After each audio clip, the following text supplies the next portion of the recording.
We are 914 Wired, a podcast that deals with the issues. We try and bring you interesting topics every week. I am Ardina Stewart along with Charles Stern and Peter Moses, and today our guest is Martin Dolan, who has thrown his hat in the ring to challenge Jamaal Bowman. I'm kind of scratching my chin here, Marty, because when you talk about a time to jump in the ring, this is a very auspicious time. Or inauspicious time, depending how you look at it. You're coming in with, I might say, very little political experience. You're coming in in a politically charged atmosphere, both nationally and internationally. What's up with that, for lack of a better? Why don't you tell me the good news? Well, I mean, it's very courageous. What I'm saying is I'm not being facetious, but it's very courageous, and it's a big challenge right now. And what has motivated you to engage in public service? I think it's time. I think the country has had enough of extremism, both from the left and the right. I think they've had enough of the current leadership. And I think it's up to everybody from all walks of life to get involved. Well, when you say I'm sorry, go ahead, finish. I said it just happens to be a good time for me because I was at a break in my career, and I was a break with all the other stuff in my life that I was doing. And I've had enough. It's time to get involved and try to make things better. Well, I'm sorry, Ardina, go ahead. Okay, I'll be quick. But it looks like the ante has been upped at this point. Because right now you've got a war in the Middle East. You have crime, which is raging in communities in Westchester that never had crime before. And you've got an influx of migrants into Westchester County.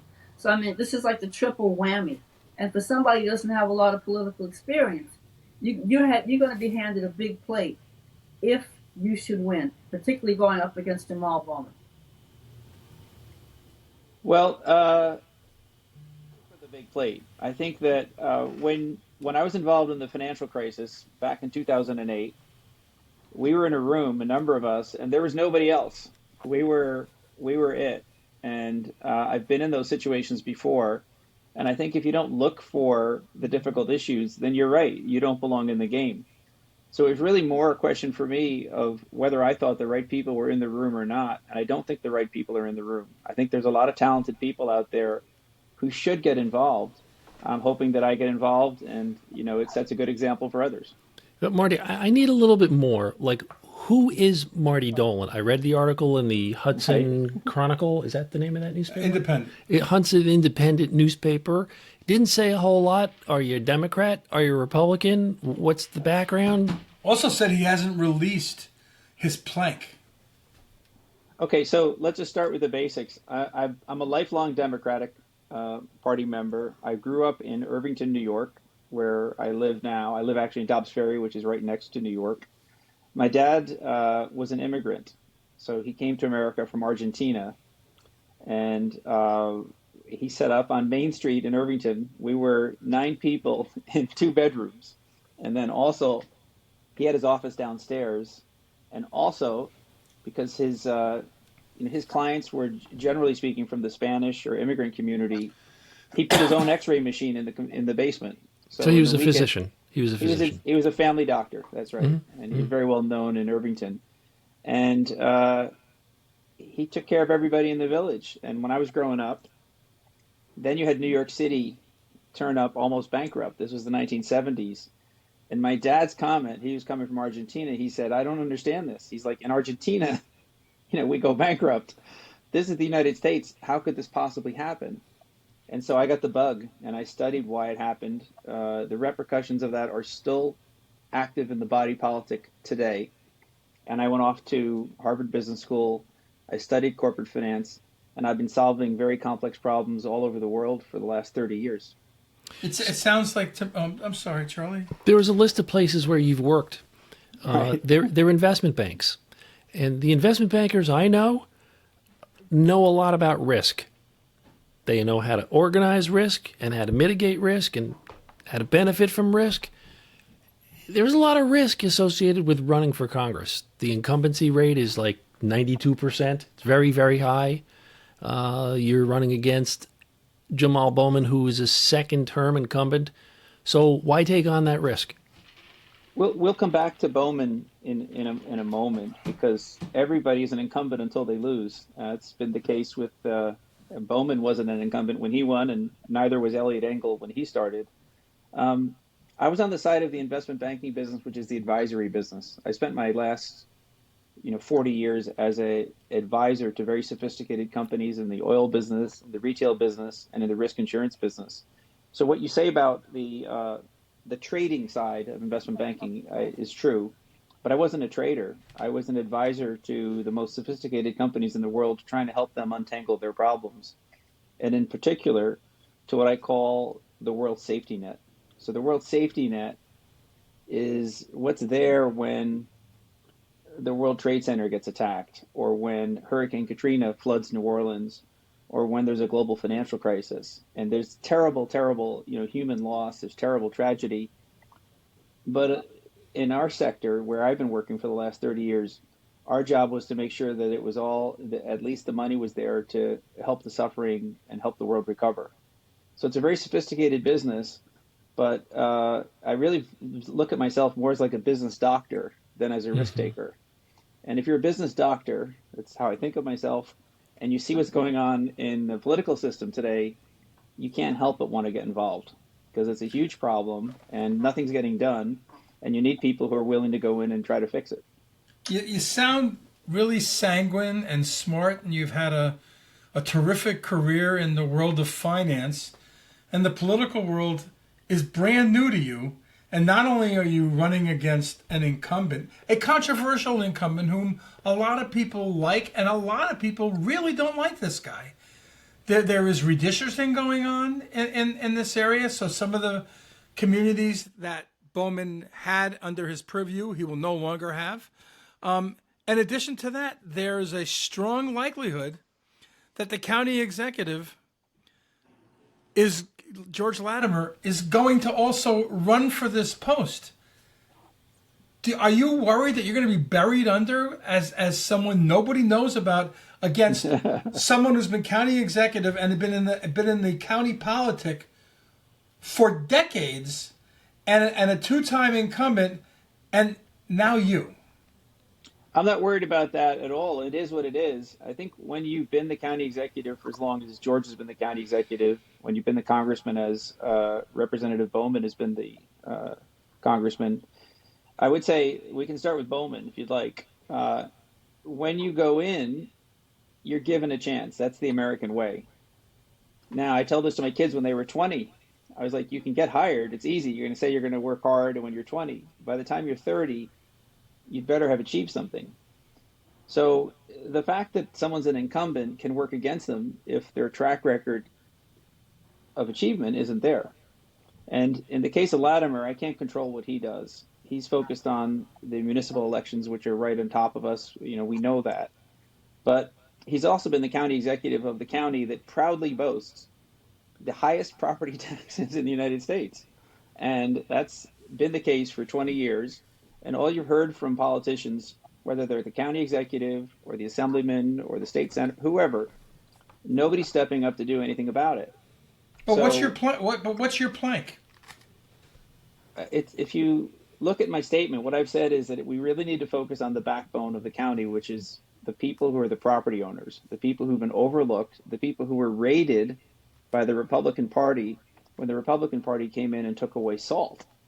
So the Republicans came in 2017 and eliminated a tax system that everybody had gotten adjusted to in their lives for the last decades and decades and decades. And overnight, it was gone. Okay. And the Democratic Party response to that was nothing. So you're talking about SALT, which is state and local. You're talking about the cap on the deductibility of local property taxes, which the Republicans put in place. So during the Trump administration, there was a tax act. I can't recall whether it was 2018 or what year it was. It was a horrible thing because it put a $10,000 limit on the tax deductibility of property taxes, which for a place like Westchester is a pretty awful thing because so many people pay more than $10,000 in local property taxes. Okay, but it was worse than that because they also eliminated that you couldn't deduct your state and local income taxes as well. So this raised the effective rate of taxation phenomenally in Westchester. And then the answer from the incumbents has been zero. So it's fine that they're incumbents, they have advantages, but they also have the disadvantage of what they've done and what they haven't done. All right, beyond the salt issue, what are your other interests? What is it that you can bring to the table that's going to create enough tectonic changes so that you will supplant the best known politician in Westchester County with a two-time incumbent? Well, hold on for a second. We're not running the election yet. We don't know who's in the field. It's early days. Right now, we know about Bowman.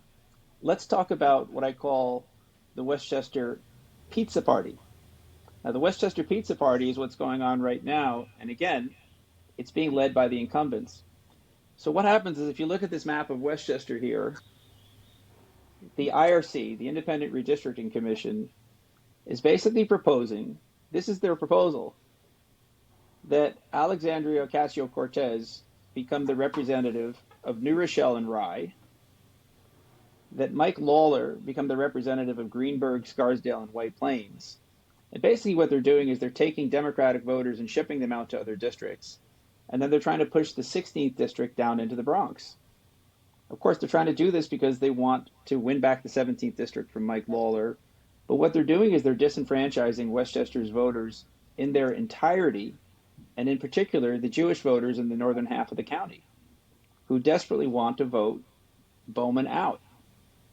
So Westchester's basically been torn apart by this Independent Redistricting Commission with no thought for the strategic consequences for Westchester. And I don't hear any other candidate talking about that. And that's because you know why? I can think of a reason why. Yeah, I can think of a reason why other candidates are not talking about that. First of all, it's extremely hard for anyone to understand outside of politicos and people that read these kinds of articles in the newspaper on a daily basis, which they aren't even in the newspaper on a daily basis. What newspapers? Right? And secondly, if you're running for Congress, you got to be able to win regardless of what that district looks like. And I think you're against a couple of people that have, one, proven they can win and have a long history. I mean, I don't know. Is your position for the world that you should vote for me because I want a better districting resolution? Because you don't actually control that directly either. Those lines are drawn by a state legislature. They're actually approved by the state legislature, and they're proposed by the so-called Independent Redistricting Commission. And if I'm going to just be here, so look, this is what is being proposed. We can't see it. No. Bring it in a little. Actually, I think we can, Peter. It's not on our monitor. Okay. Go ahead. Okay. We can see that.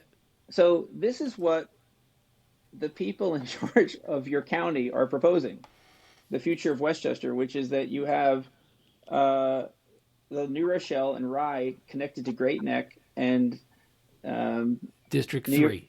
Right. New York City. Where it says 3, those are Sound Shore communities? District 14. District 14. So basically what they're saying is that the New Rochelle voters would come down into the AOC district.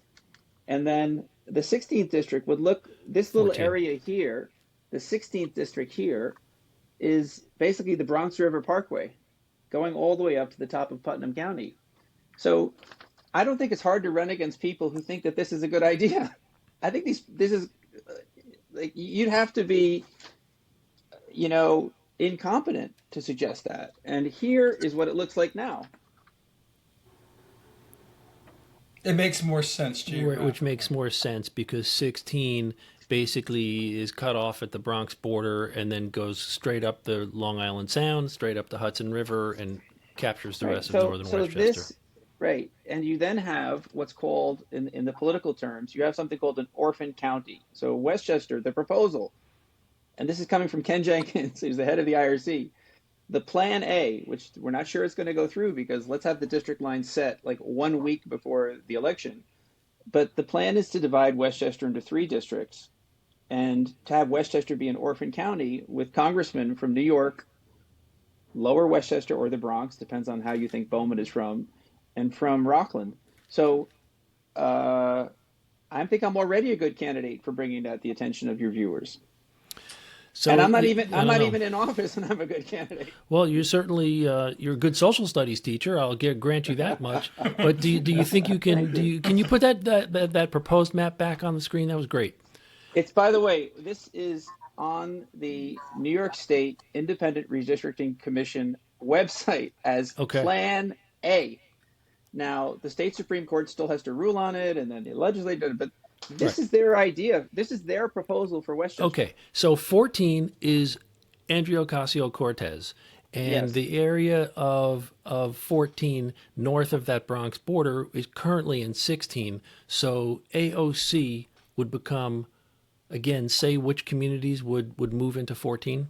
Everything up the Long Island Sound through to Rye. So New Rochelle, Rye, and you would have, it's fair to say that you, Pelham too. correct, and it's fair to say that you would have a high preponderance of Jewish voters who are disenfranchised because effectively the Jewish voters in the northern part of Westchester would have AOC and Bowman as their representatives. Wait, hold on a second. New Rochelle has Jews. Rye has almost no Jews. It's a Uden Rhine area, has been for many decades. Portchester, where I'm from originally, has even fewer Jews than Rye.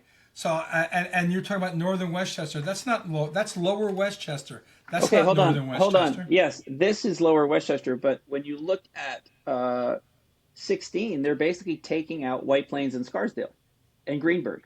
Those are areas with a Jewish population. Sorry, Ardina. Yes. Go ahead. Ardina. It almost sounds like a reshuffling of the ethnic of the demographics. They're basically trading 40, let's call it 40 to 50,000 Jewish voters for 40 to 50,000 Hispanic voters and Black voters. That's the proposal. But hold up. But the thing is that when before redistricting, Elliot Engel had that district, and it was predominantly Black and Hispanic. And now it is predominantly Black and Hispanic. The district is roughly, your district, District 16, is roughly 77% Black and Hispanic. No, it's not. District 16, as it's laid out today, is basically lower Westchester. That's District 16 today. And that's from the Bronx border up to, it's 287 plus a little bit. And then you put in Wakefield, which is a part of the Bronx. So this is the district today. Which is a heavy, Wakefield is a predominantly Black area. Hold on. Wakefield there are 180,000 Democratic voters in this district, and I think it'd be fair to describe Mount Vernon and Wakefield as heavily Black and Hispanic. I would actually call Wakefield Caribbean, not Black. Yeah. And then you look at New Rochelle, Yonkers, White Plains, Scarsdale, Greenburgh. It's a miracle to me that I don't think Bowman has a good chance to win in this district, period. It's not a majority Hispanic or minority district. It's a majority white property owner district. So you're saying Bowman's chances decline with the proposal?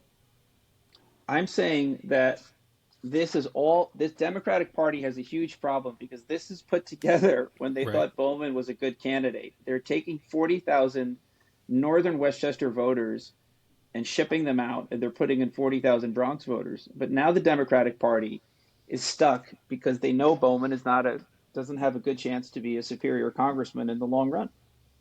In that new district or in the current district? He has done nothing to show evidence that he can be a superior congressman in the long run. And by a superior congressman, what I mean is, can he run a major committee? Can he get 250 votes to pass a bill across the United States? Well, I've worked across the United States. I've worked in Kansas. I've worked in Michigan. I've worked in Florida. I've worked in California. I've helped solve important issues for these places. Mm-hmm. That's okay.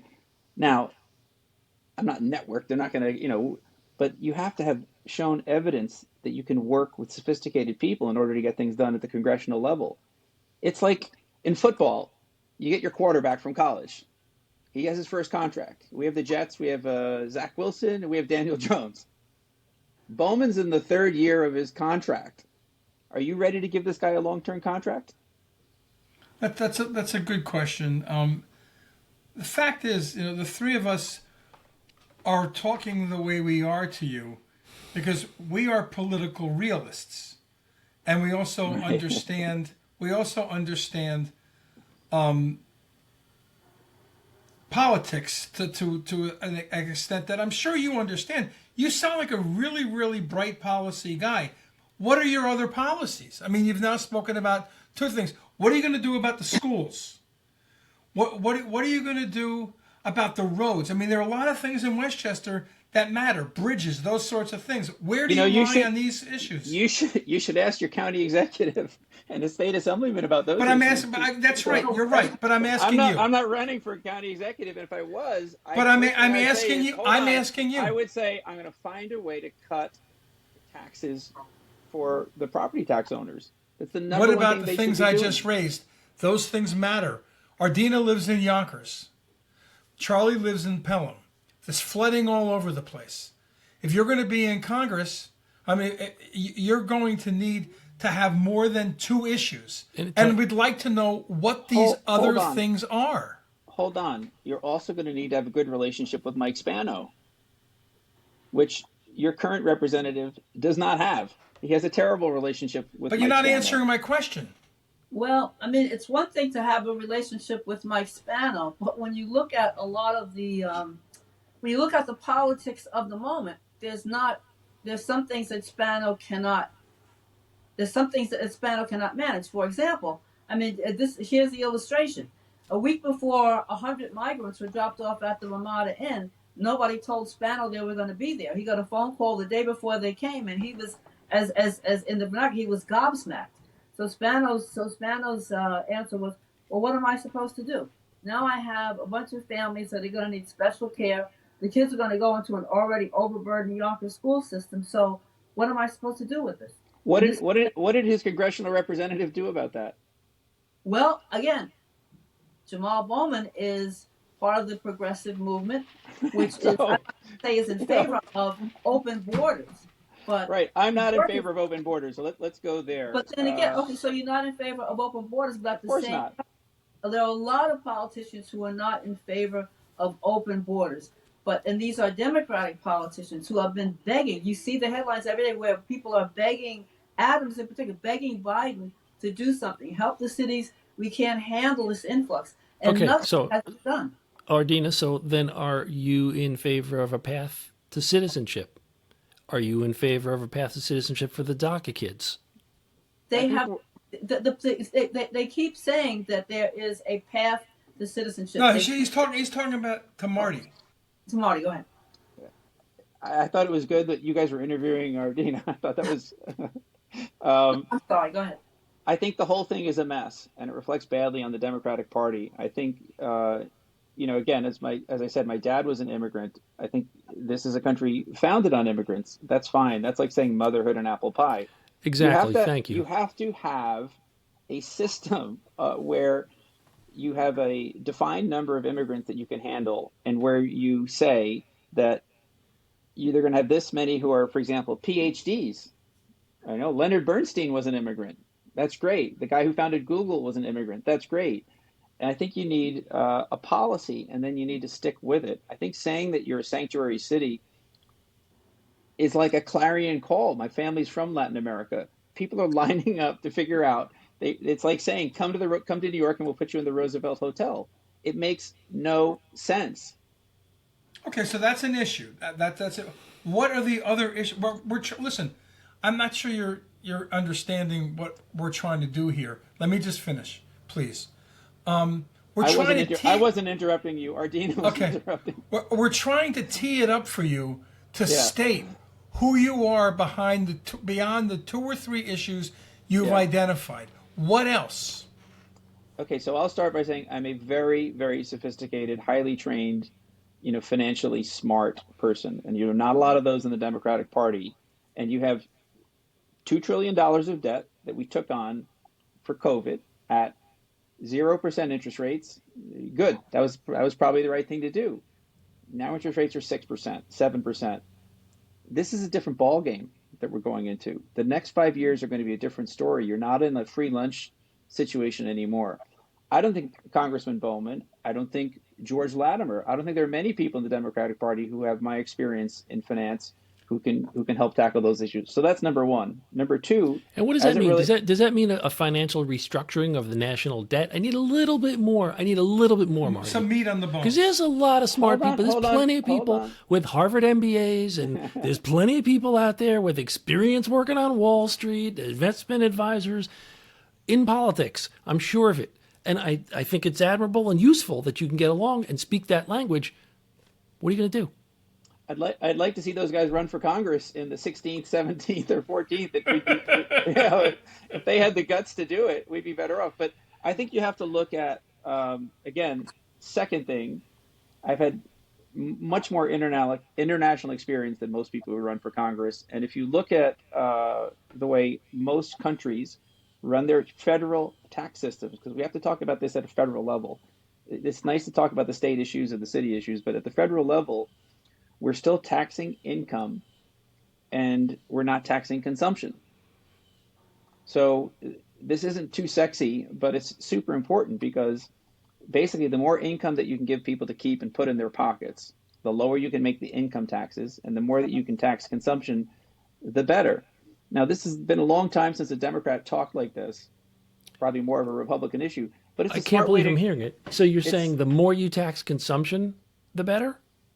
If you have a choice between taxing income and taxing consumption, so don't think of it as one is better than the other. Think of it as right. if you had your chance. Yep.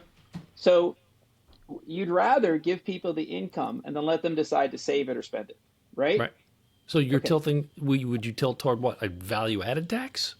Yeah, I think that's a good idea we should look at. I think when you're looking at a $2 trillion deficit, you have to look at other ways to finance things instead of taxing income, because if you tax income, people are really stuck. Now, again, what's the benefit of having lived internationally? You know what they do in England? They don't tax sales on certain things. Like, for example, if you're buying baby formula or if you're buying baby clothes, well, that's not taxed. Mm-hmm. But if you're buying your 13th pair of yoga pants, well, you can contribute to the national deficit, but your income taxes are lower. Ardina. But I was bad at math, so but how would that, if you raise the taxes on certain things that you would buy, how would that help, or would it not detract from businesses? It probably would. It probably would slow down businesses that were not what I would call. There's a lot of consumer businesses out there. People are spending their money on stuff that isn't essential. But who decides whether it's essential or not? This is the question. I mean, if I want to buy a pair of Charlie has a fancy pair of sneakers on today. Ardina, these choices are being made every day by the government for you where you're taxed. Like you have the property tax, you have the commuter tax, you have the congestion tax, like you have the income tax, you have the inheritance tax. Like that's what government does. Government creates tax policy. And again, when was the last time you heard Jamaal Bowman talk about a tax policy that would benefit low income earners? That's a good question. Never, because he doesn't know anything about tax. Charlie and Ardina, I like a lot of things that Marty's saying. Yeah. So my question to the two of you, and also more importantly to Marty, is very simple. With the diminishment of the media, meaning getting the word out has become more about advertising and fundraising than any other means.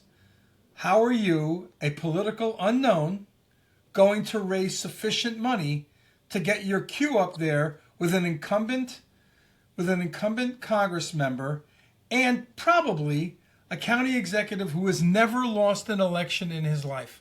How are you going to raise enough money to get noticed? Well, first of all, I've announced, and Bowman is the incumbent, and there's a couple of other people that announced. I'm not going to worry about what George Latimer does until he does it. And understood. I'm talking about raising money. we're going to figure that out is the answer. I think if you're a good candidate, the money will come to you. Will you self-fund?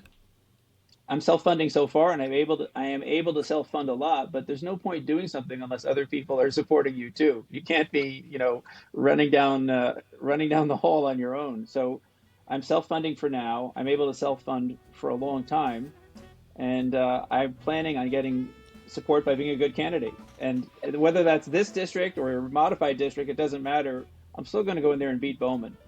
I love Frank Capra movies, and Marty sounds like he's a Frank Capra candidate. But He certainly has the energy. In Marty's defense, I would say he would not be the first candidate, unknown candidate, to win a political election. No question. Because he satisfies the so-called silent majority.